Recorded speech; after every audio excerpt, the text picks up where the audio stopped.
और ये बात कहने में कोई गलती नहीं है कि बीजेपी और पीडीपी की सरकार जो पिछले दिनों से वाक़ात रोना हुए हैं वो कश्मीर के लोगों के डेड बॉडीज़ पे सियासत कर रहे हैं।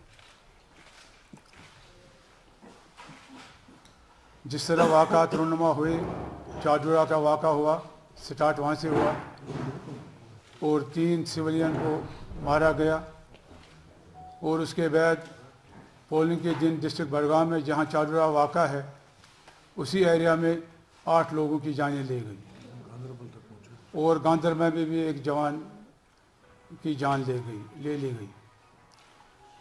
इस वक्त ये जो पॉलिटिक्स कर रहे हैं, अजीब बात है कि जिन्होंने लोगों से वादे किए थे और जो वादे अब सैराब साबित हो रहे हैं।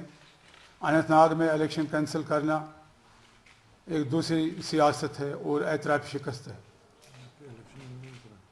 जबकि इलेक्शन इन्होंने कहा, हमने उस वक्त भी नेशनल कॉन्फ्रेंस ने कहा था कि एटमॉस्फेयर कंडीशन नहीं है इलेक्शन के लिए, हालात साजगार नहीं है।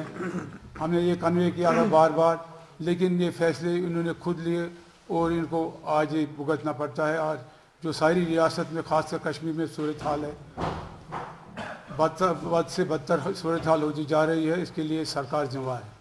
और इसलिए हमने ये कहने में कोई आर नहीं है और होना भी चाहिए कि महबूबा मुफ्ती का कोई फ़र्ज़, अखलाकी फ़र्ज़, मॉरल ग्राउंड नहीं बनता है कि वो हुकूमत में रहे और उसको इस्तीफ़ा देना चाहिए, क्योंकि वो मिजरेबली फेल हो गई है, तमाम फ्रंटों पे फेल हो गई है। चाहे वो 2016 में अनरेस्ट की बात थी, उसके बाद उसके भाई ने जो प्रेस कॉन्फ्रेंस दी जिसने बारमला ये बात कही कि सिक्योरिटी एनवायरनमेंट ठीक नहीं है और जो साउथ में हालात हैं, जिस तरह साउथ में कहर डाला गया, चारों डिस्ट्रिक्ट में जो रेड्स किए गए, किलिंग्स की गई, उस सारे चीज़ को नज़र रखते हुए कल हमें हैरत हुई इस बात पे जब हमने सुना कि होम मिनिस्ट्री कह रहे कि हमें पता ही नहीं है कि इलेक्शन के लिए इलेक्शन वालों ने हमें पूछा नहीं है।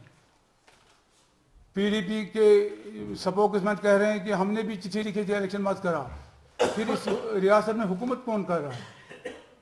होम मिनिस्ट्री हुकूमत कर रही है, गवर्नमेंट ऑफ इंडिया हुकूमत कर रही है, या इलेक्शन कमीशन खुद ही अपनी रिट लगा रहा है स्टेट गवर्नमेंट से पूछे बगैर?